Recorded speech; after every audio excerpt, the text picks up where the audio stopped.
সরকারের অর্থের প্রয়োজন, বেশি করে রাজস্ব আদায় করতে হবে, তবে তা মানুষকে কষ্ট দিয়ে নয়।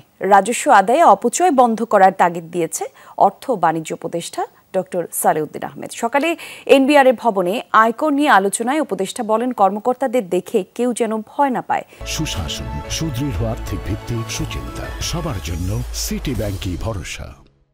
জানান, বিদেশি ঋণ কমিয়ে অভ্যন্তরীণ আয় বাড়ানোর দিকে জোর দিতে হবে। কাজের ক্ষেত্রে দীর্ঘসূত্রিতা বন্ধ করতে হবে। একই সাথে দ্রুত কাজ করে জনগণের সেবা নিশ্চিত করতে হবে। জনগণের ওপর কর চাপিয়ে দেয়া যাবে না উল্লেখ করে তিনি বলেন, কর ফাঁকি বন্ধ করতে হবে, স্বচ্ছতা এবং জবাবদিহিতা দূর করতে হবে। একই সাথে তিনি আরও বলেন, কষ্ট দিয়ে নয়, মানুষ যাতে ইচ্ছে করে কর দেয় সেই পরিস্থিতি তৈরি করতে হবে। কর আদায় করলেই হবে না, জনগণকে সুবিধাটাও দিতে হবে, অর্থনৈতিক স্বস্তি নিশ্চিত করতে হবে।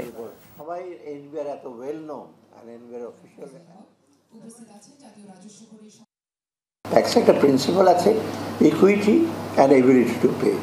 আপনার যদি এবিলিটি থাকে আপনি পে করবেন।